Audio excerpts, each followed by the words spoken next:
notre dernière session le dimanche, nous avons vu les secrets du succès d'Isaac. Et maintenant, nous allons dans le général pour dire quels sont les secrets de la croissance spirituelle du chrétien.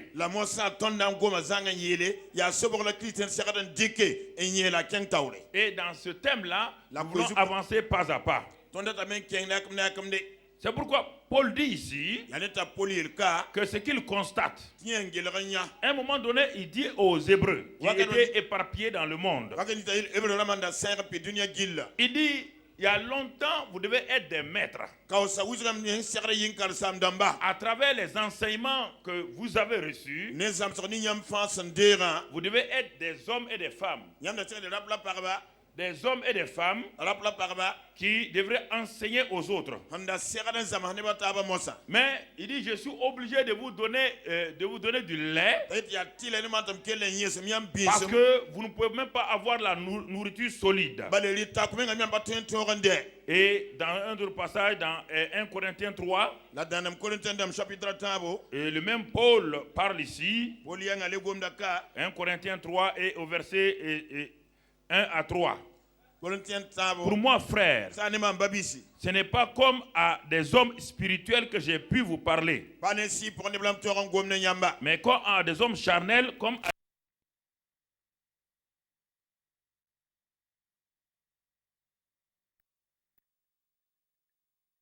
Car vous ne pouvez pas la supporter et vous ne le pouvez même pas à présent parce que vous êtes encore charnel. En effet, puisqu'il y a parmi vous de la jalousie et des disputes, n'êtes-vous pas charnel et ne marchez-vous pas selon l'homme? Paul parle ici aux Corinthiens et à l'église de Corinthe. Il dit ici l'élément majeur de l'église de Corinthe qui a reçu les dons spirituels, qui a vu la manifestation de la puissance de Dieu. Mais quand Paul les regarde, Paul observe qu'ils ne sont pas dans la maturité. Et bien-aimés frères et sœurs, pourquoi les gens de Corinthe ne sont pas dans la maturité? Parce qu'ils n'ont pas suivi le chemin du progrès. Ils n'ont pas laissé la parole de Dieu et le Saint-Esprit les transformer radicalement, les changer. Et c'est pourquoi malgré les dons spirituels, la puissance de Dieu, ils sont encore faibles. La croissance du chrétien ne dépend pas de la puissance du Saint-Esprit. Dépend de la parole esprit et vie que le Saint-Esprit donne aux chrétiens et que le chrétien accepte, mange et laisse digérer dans son être spirituel. Et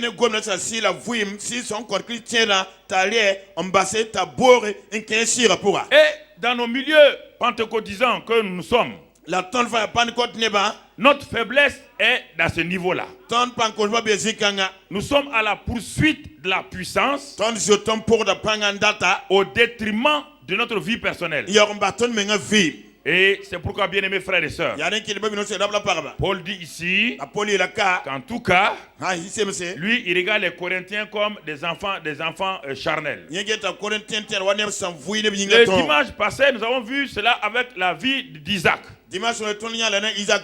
Isaac était le fils de la promesse. Il était le fruit de la foi. Il était donc descendant d'Abraham. Mais cela n'était pas suffisant pour que Isaac ait le succès. Cela n'est pas suffisant que tu sois né de l'Esprit Saint. Mais un homme qui est né naturellement et qui ne mange pas, ne peut pas grandir, ne peut pas croître. Mais s'il mange aussi et ne retient pas la nourriture, il ne va jamais grandir. S'il ne fait que renvoyer la nourriture, il ne va jamais grandir. C'est pourquoi toute cette série que nous avons commencé il y a 3 ou 4 semaines sur l'intelligence, la sagesse avec Ivan Castanou, c'est pour nous enseigner à grandir, à croître et à mûrir dans le Seigneur.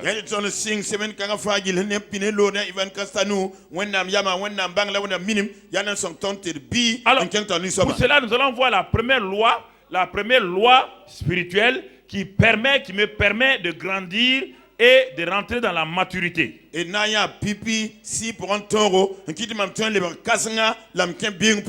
Vous savez, sur le chemin du progrès, il y a plusieurs étapes.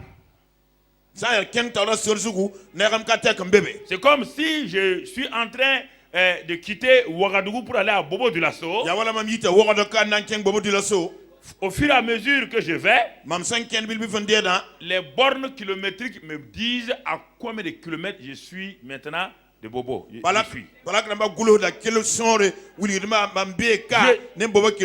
Ces bornes kilométriques là m'indiquent que mon progrès vers Bobo est réel. Que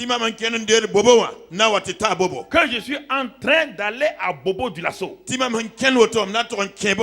panneaux qui sont inscrits, sur lesquels sont inscrits Bobo du Lasso, 150 km, prouvent que je suis non seulement sur le bon chemin, je suis en train d'aller à Bobo du Lasso. Je suis en train de grandir dans mon voyage. Et un jour, et demain une certaine heure, j'arrive, je trouve Bobo de Lasso 5 km. Ma joie augmente. Parce qu'à Bobo, j'ai un projet à réaliser. Et je sais que dans quelques 10 minutes, je vais entrer dans mon projet. La vie chrétienne est ainsi, frère. C'est pourquoi ça ressemble du voyage de l'Égypte à Canaan. Ils n'ont jamais grandi, c'est pourquoi ils sont morts dans le désert. Ils n'ont jamais mûri.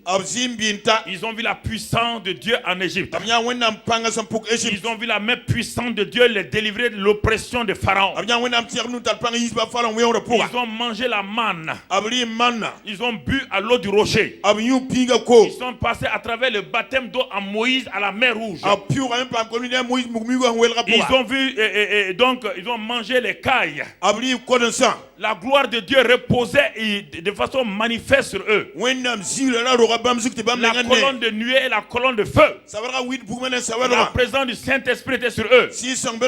Mais la Bible dit qu'ils moururent tous, ils n'ont pas plu au Seigneur. En quoi n'ont-ils pas plu au Seigneur? Parce que, frères et sœurs, ils ne mêlèrent pas la parole de Dieu avec la foi qui transformait pour qu'ils puissent rentrer dans Canaan. Ils sont sortis, ils n'ont pas eu le succès. Bien-aimés frères et sœurs, c'est le danger que nous avons sur le chemin du progrès. Sur le chemin du christianisme, nous avons beaucoup d'obstacles. Mais quel est le premier panneau que nous devons voir sur la route du progrès? Ou que j'appelle encore la première loi. C'est la loi royale de l'amour et de l'appréciation. C'est une loi jumelle. Je vais vous parler de 3 lois jumelles ce matin. Nous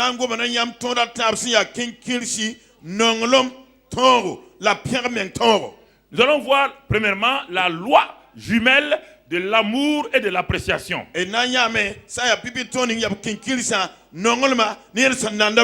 Deuxième loi, étape que nous allons voir, la loi donc de la méditation et de la réflexion. Là, c'est une loi jumelle encore. Méditation et réflexion. Et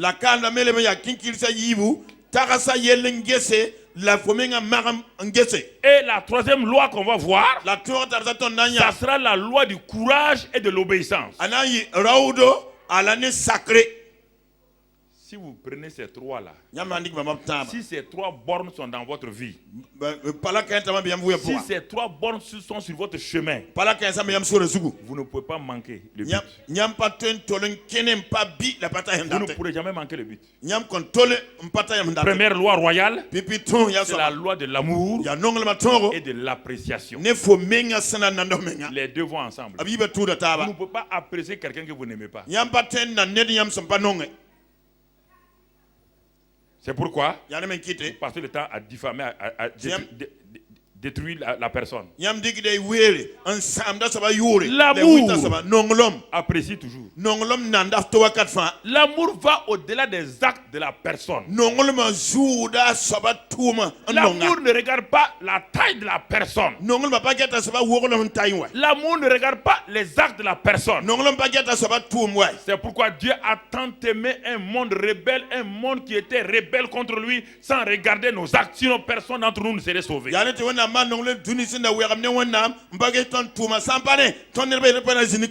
Ce qui fait la pauvreté du christianisme aujourd'hui. La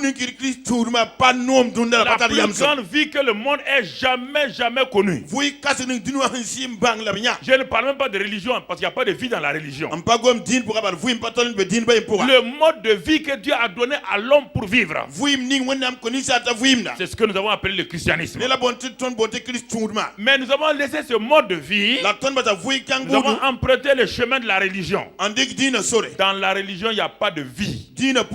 La religion, ce sont des règles. Ce sont des dogmes. Ça ne change personne. Vous êtes assis, vous haïssez votre voisin.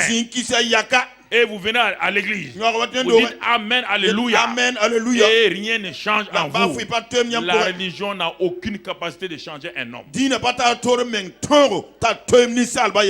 C'est pourquoi le jeune Karl Marx a écrit un jour, quand il a vu son père être virevoltant, il a dit la religion est l'opium du peuple. Il a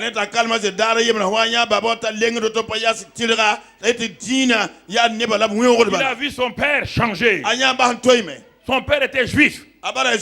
Et quand à un moment donné il a été tenté par l'argent, son père a changé de religion. Le jeune Karl Marx a été tellement choqué. Il dit papa, tes fondements ne sont pas solides. Tu as dit que la parole, notre Dieu est vrai. Comment, si les fondements sont éternels, comment peux-tu changer comme cela? Et je me suis rendu compte que c'est à cause de l'argent. Et ça a amené la révolte dans le cœur du jeune Karl Marx. Et quand il a écrit son livre plus tard, il a voulu combattre la religion de toutes ses forces. La loi royale de l'amour et de l'appréciation. C'est ce qui fera le bonheur dans une famille. C'est ça le problème. Les chrétiens ont des difficultés. Ils n'arrivent même pas à utiliser ça dans leur propre famille. L'homme n'arrive pas à aimer sa femme, à tellement l'aimer, de l'apprécier. Et la femme n'aime pas son mari pour l'apprécier.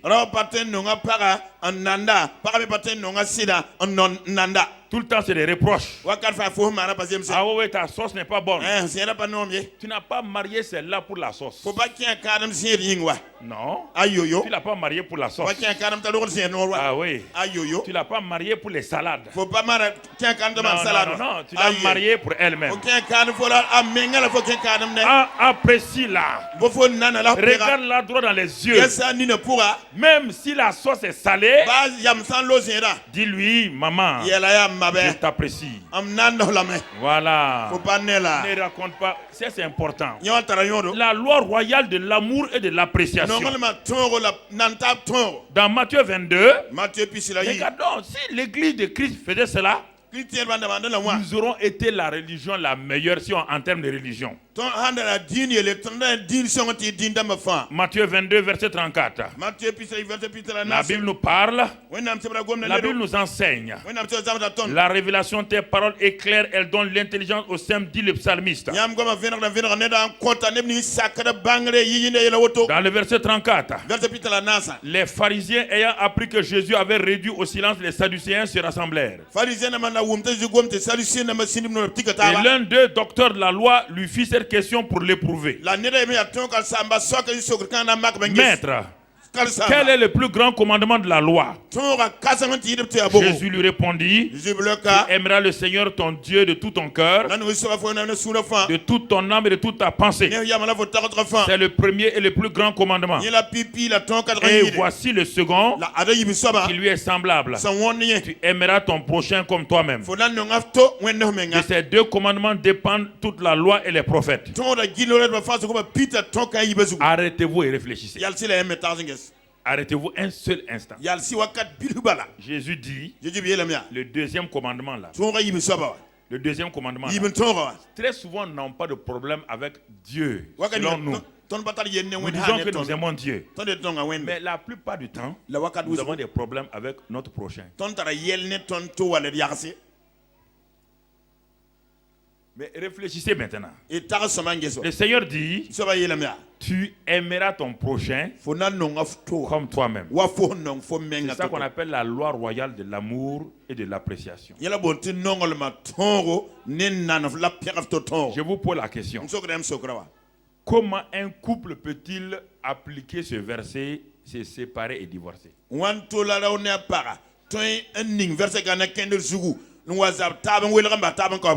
Comment dans une église? Je voudrais. On va lire un verset complémentaire pour mieux comprendre cela. Le verset complémentaire, c'est dans le livre de Romains 13. Romains 13. On peut, si vous l'avez trouvé, verset 8 à 10. Verset 10. Tu peux le lire. Ne devez rien à personne, si ce n'est de vous aimer les uns les autres. Si ce n'est de vous aimer les uns les autres. Et si ce n'est de vous aimer les autres, les uns les autres. Alors, oui, vas-y. Car celui qui aime les autres a accompli la loi. Celui qui aime les autres a accompli la loi. En effet, les commandements, tu ne commettras point d'adultère, tu ne tueras point, tu ne déroberas point, tu ne convoiteras point. C'est ça. Et ce qu'il peut encore y avoir se résume dans cette parole. Regarde maintenant, se résume dans cette parole-là. Laquelle? Gomboro. Tu aimeras ton prochain comme toi-même. Lisons maintenant Matthieu 7, 12 pour mieux comprendre ce que je vais vous dire ce matin. C'est ce qu'on a appelé dans la Bible la loi royale de l'amour. Donc, je dois aimer mon prochain comme moi-même. Mais Jésus dit dans Matthieu 7, 12, tout ce que vous voulez que les hommes fassent pour vous, faites-le de même pour eux. Car c'est la loi et les prophètes. Asseyez-vous maintenant et réfléchissez. Tout ce que vous voulez. Vous savez pourquoi beaucoup de chrétiens souffrent? Tout ce que vous voulez que les hommes fassent pour vous. Vous voulez qu'ils vous aiment. Dieu dit de faire quoi? D'aimer. Vous ne voulez pas qu'il vous diffame. Dieu dit ne diffame pas. Est-ce que nous comprenons?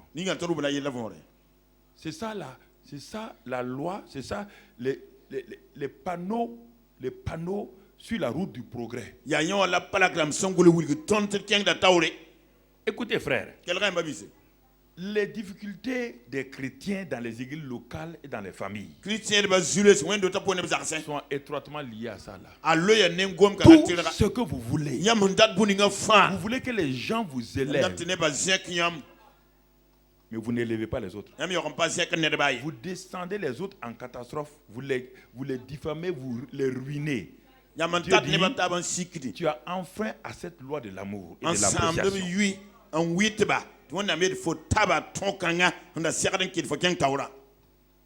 Si tu enfreins à cette loi-là,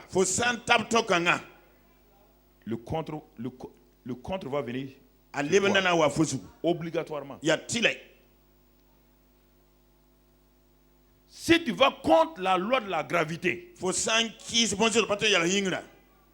tu vas t'écraser sur le sol. La loi de la gravité ne peut être vaincue que par une loi supérieure et qui permet à l'avion de voler sans s'écraser. Mais si le pilote arrive à 6000 mètres, il dit je ne crois pas à la loi de la gravité. Et il éteint les moteurs. Qu'est-ce qui va se passer? L'avion va s'écraser. C'est pourquoi beaucoup de vies s'écrasent. Est-ce que nous comprenons? La loi de l'amour et de l'appréciation est le plus grand secret du succès d'un chrétien dans sa vie quotidienne. C'est le plus grand secret. Et les scientifiques ont mis, tout dernièrement, quand il y a des choses que les scientifiques ont commencé à voir dans la Bible, ils ont commencé à voir que c'est vrai. Ils ont fait, je vous ai déjà raconté, 2 champs de roses, de fleurs, les roses.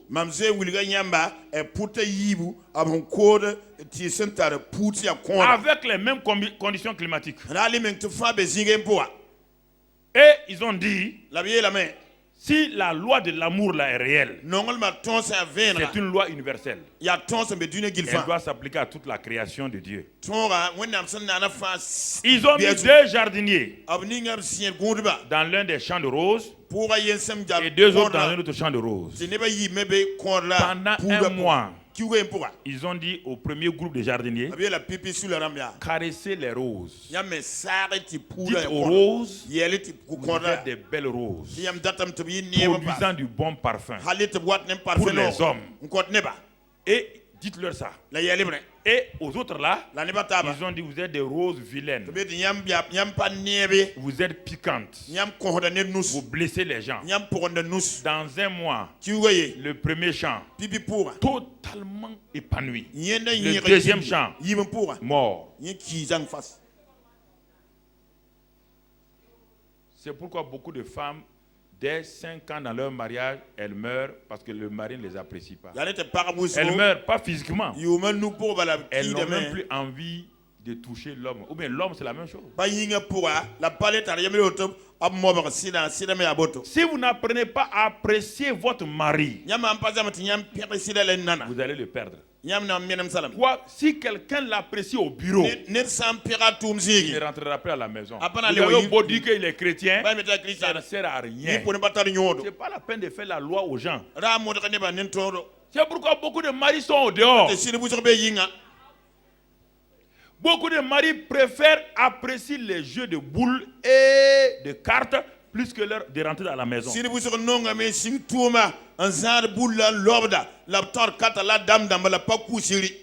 Parce que pourquoi? Quand la femme ouvre la bouche, d'où viens-tu encore? Un mari comme toi là, un homme infidèle comme toi, on ne peut pas compter sur toi. Un père comme ça, le mari, quand il sort du bureau, il cherche là où on l'apprécie.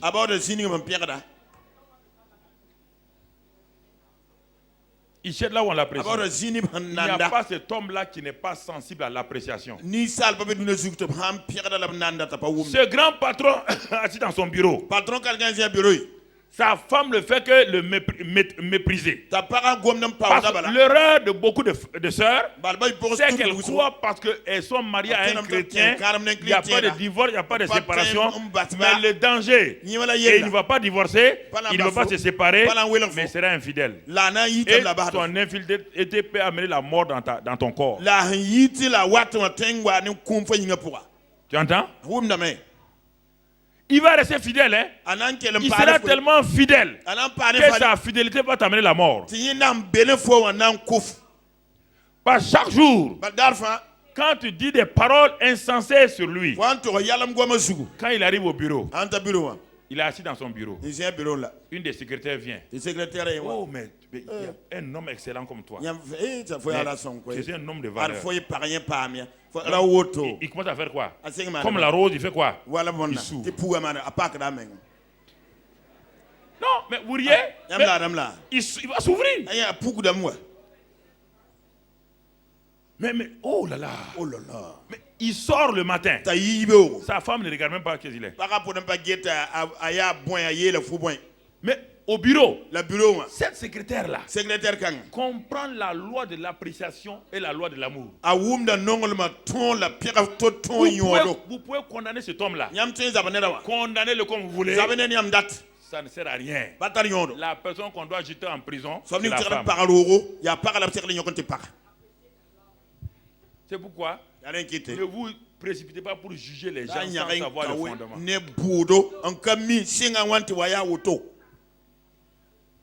La Bible dit que la loi de l'appréciation de l'amour doit amener la femme à ne jamais refuser son corps à son mari. Par le corps, la femme appartient à qui? Au mari. Bien Corinthien. Mais elle va faire 3 jours. Elle va bouder son mari. Et ce sera la guerre des fesses. Quand il dort dans le lit.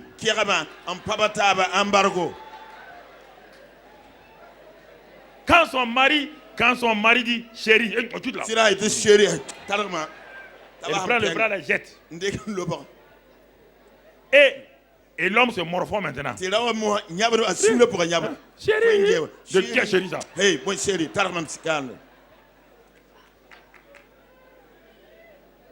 quel chéri? Bon chéri. Quel chéri? Bon chéri. Laisse-moi ici. Hey, Baham quoi? Ah oui.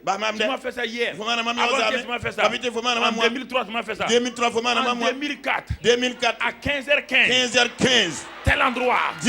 Tu m'as fait ça. Ça c'est la mémoire des femmes.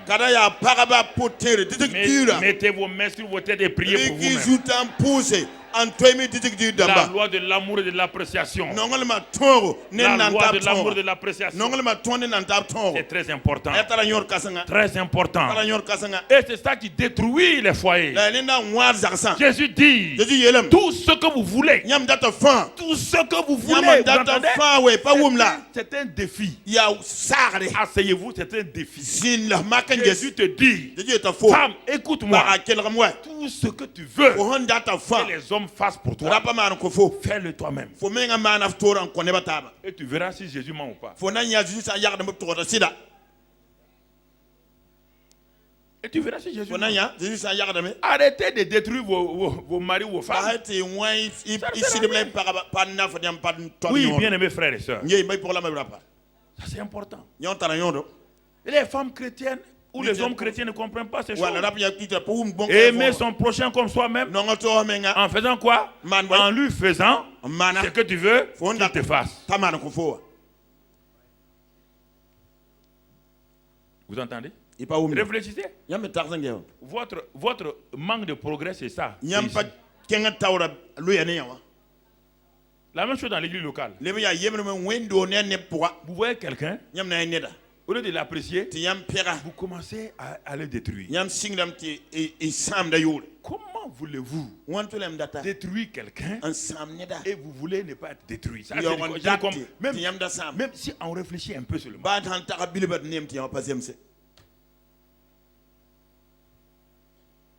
C'est dangereux. Vous voulez détruire quelqu'un et vous pensez que vous ne serez pas détruit. Jamais.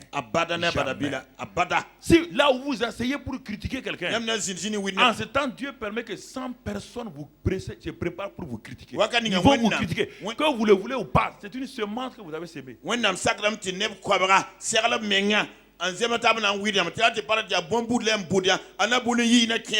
Les lois spirituelles sont des cercles. Là où vous vous cachez pour faire quelque chose de mal à quelqu'un, ce sont des cercles. Jésus est venu du Père, il est venu sur la terre, il est retourné au Père. La vie chrétienne est un cercle, ni commencement ni fin.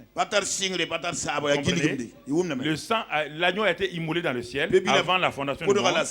Il a été immolé sur la terre, il est retourné avec le sang au ciel. Tout est par cercle. C'est un cercle. Tout ce que vous faites là, la roue va tourner. Et vous allez oublier. La roue la tourne. La tourne. 10 ans, votre tour arrive. Mais vous avez oublié qu'il y a 10 ans, vous avez fait telle chose. Maintenant ça arrive.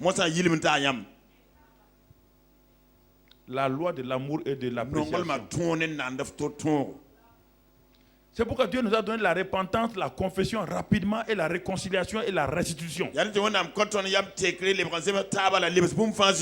Pour que nous balayons notre route en avançant. Ah, j'ai vu que j'ai fait ça là. Dieu me dit, ma fille, sois sûre. Si tu t'es pas repenti, si tu n'as pas restitué la vérité, la chose va venir sur toi. Et elle va venir 100 fois plus quand tu as semé une semence. Nous Nous croyons aux lois naturelles, nous croyons aux lois physiques, aux lois économiques, on ne croit pas aux lois spirituelles. Ça ne va pas.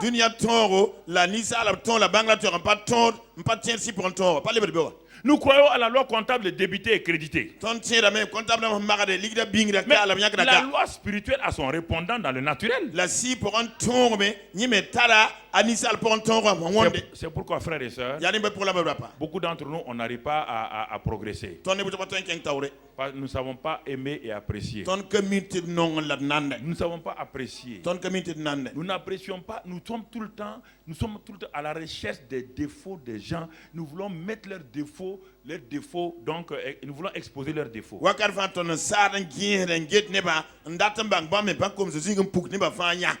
Mais vous imaginez, dans une église comme celle-ci, si nous nous apprécions, quel est le problème? L'atmosphère ici, là, sera quoi?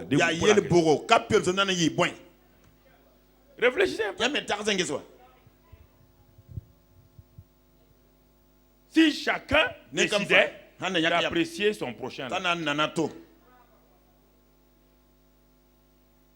et chercher à voir quelle est la qualité de vie qu'il a,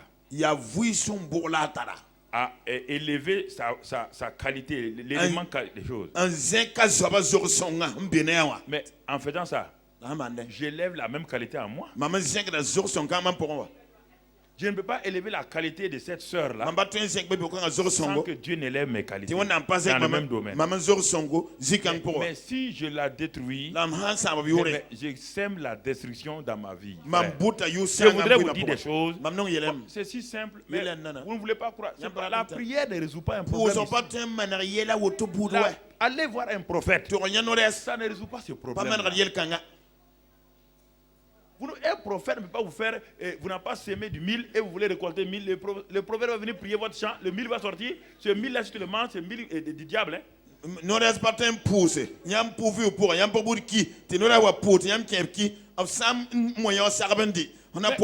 c'est la vie magique. C'est la vie magique. La vie chrétienne est un processus basé sur des principes et des lois spirituelles. La deuxième loi, c'est une loi jumelle aussi. La loi jumelle de la méditation et de la réflexion. Ça va m'aider à comprendre la loi de l'amour et de l'appréciation. Regardons d'abord la méditation. Psaume 1, verset 2. Psaume 1, verset 2. Qu'est-ce que le Seigneur nous dit dans ce passage-là? Psaume 1, verset 2. La Bible dit, au verset même 1, heureux l'homme qui ne marche pas selon le conseil des méchants, qui ne s'arrête pas sur la voie des pécheurs, et qui ne s'assied pas sur la voie des pécheurs, et qui ne s'assied pas en compagnie des moqueurs, mais qui trouve son plaisir dans la loi de l'Éternel, et qui la médite jour et Josué 1, verset 8. Il dit, heureux l'homme qui a trouvé la parole. Josué 1, verset 8 nous dit, Josué 1, verset 8. Josué 1, verset 8. Si vous n'avez pas de Bible, je crois que sur votre écran, vous pouvez lire ces versets qui ont été programmés. Josué 1, verset 8. Lis-le. Que ce livre de la loi ne s'éloigne point de ta bouche. Oui. Médite-le jour et nuit. Et continue. Pour agir fidèlement selon tout ce qui est écrit. Oui. Car c'est alors que tu auras du succès dans tes entreprises, c'est alors que tu réussiras. Alors maintenant on prend ici la loi de la méditation. On dit tes entreprises, ça veut dire quoi? On ne parle pas des entreprises de vente de Coca-Cola, on ne parle pas de ça. C'est compris là-dedans, oui. Mais ce n'est pas ça aussi. Les entreprises ici, ta propre vie est une entreprise. Ta famille est une entreprise. Ton ministère est une entreprise. Ton travail est une entreprise. L'église locale est une entreprise. La nation est une entreprise. Dieu dit, si tu veux du succès dans tes entreprises, à toi-même. C'est-à-dire chaque aspect de ta vie. Si tu veux du succès. Eh, frère. Le monde a plus d'intelligence que les chrétiens. Personne n'a eu du succès de façon mécanique sur la terre. Ils ont mis en exergue des principes et des lois économiques, des lois médicales et des lois scientifiques. Sur le plan spirituel, si tu ne fais pas ça, tu n'auras jamais de succès. Tu vas aller à l'église pendant 20 ans. Pendant 20 ans, tu es dépressif. Pendant 20 ans, tu es là. Rien n'a changé. Et à la fin, tu ne crois pas que le christianisme est la vérité. C'est ça de plein de gens. Quand dans mes voyages, je vois des gens assis. On me dit qu'il est chrétien à 40 ans. Mais je ne vois rien de changé dans sa vie. Sans être prophète, je vois que sa vie n'a pas changé.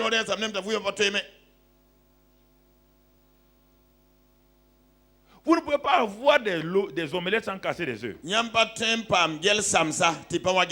Il n'y a pas d'omelette magique. Vous ne pouvez pas prendre un œuf comme cela et dire maintenant, je crois à la loi de l'omelette. Sans casser l'œuf. Ça n'existe pas. Votre vie ne peut pas être une omelette si vous ne cassez pas votre œuf. Jamais. Ne vous aventurez pas, ne priez même pas.